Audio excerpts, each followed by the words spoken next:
Joining me now for more on the show's popularity is Kathryn, VanArendonk, a critic at Vulture and New York Magazine.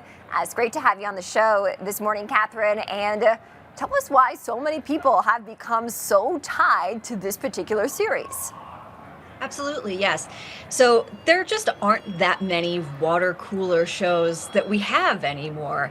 TV has been moving away from this model where we all get together and watch the same thing once a week.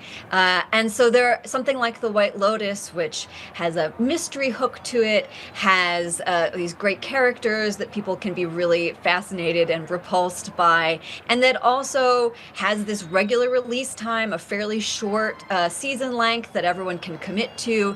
It is this perfect storm for something where people are so relieved to have a show that everyone can just know that your coworkers and your neighbors and your friends will also have watched and you can all talk about. So as this plot continues, why do you think that we've seen the addition of two former cast members, Kathryn, re-enter the fold? Yeah, one of the interesting things about The White Lotus is that it is this season by season structure. And so you get all these new characters, new settings every time. But the appeal of TV, the big difference between TV and movies, right, is that we get to see some of these same characters return year after year. That's how we develop these long, intense attachments to shows. And it has been really interesting to see The White Lotus try to figure out how to balance bringing in new people every time and returning characters. So we had Belinda, played by Natasha Rothwell, and we had Greg, played by John Grease. And it does seem like they're both alive at the end. So there is a chance they could come back in the future. Yeah, last season a bit more jumpy, while this season seemed a bit longer to get to the particular plot. Kathryn, anything more that you can share with us in terms of takeaways from viewers? Yes, it has been really interesting to see the response to the finale, because I think it suggests this sort of divide in what people are actually looking for in the show. I think if you are coming to it for the kinds of thematic, like deep statements about wealth and about spirituality and about what life means, it can be a little bit frustrating. I think it is not always great at supporting the themes that it is trying to set up. This season in particular felt like a lot of that swerved in right at the end. But if you're in it for the like, oh my gosh, what's happening with that blender scene, then there's really nothing like White Lotus. Kathryn, who are some of your favorite characters in the series?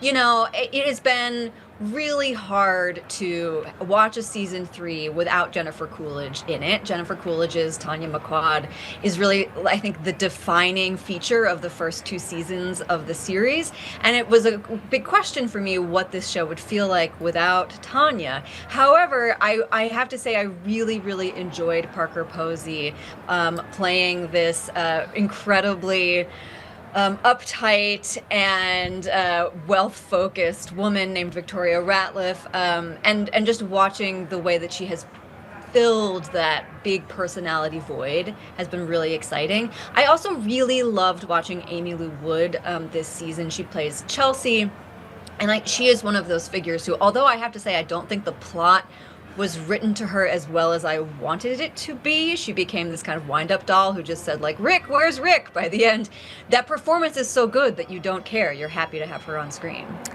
Do you think that the end, Kathryn, matched up to expectations? Yes. Well, I mean, it really depends what your expectations are, I think. I found it frustrating, if I'm honest, and I think a lot of that was because it felt like there were plots that were being developed over the course of the season, but they were moving quite slowly, and so then a lot of it got crammed into that last episode, which was then 90 minutes long. And I wanted some of those things teased earlier. I also found there's a big twist at the end relating to Walton Goggins' character.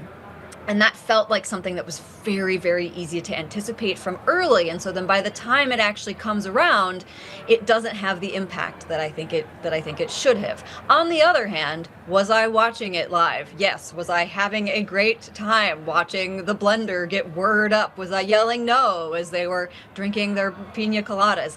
Yes, absolutely. The show is still working, but it is the kind of season where I probably wouldn't point to it as the best the show has been. Yeah. What are some things that you think directors can learn from Mike White's style in this particular show? Yeah, so one of the interesting things about White Lotus is that Mike White is the writer and the creator of it, and he is the sole writer, and that is something pretty unusual for television.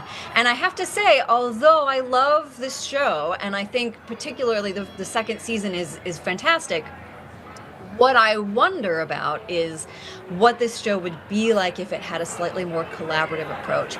And so it really is about this question, particularly in TV and film, because it is such a collaborative form, about trying to balance a single voice versus including other perspectives. And I would be curious what other writers feel about, and how writers then want to think about the role of a writer's room and how much that can add to a show. Kathryn, such great insight. You'll have to join us again. I really enjoyed this. Kathryn Great, thank you. VanArendonk, thank you. She's a critic at Vulture and New York Magazine.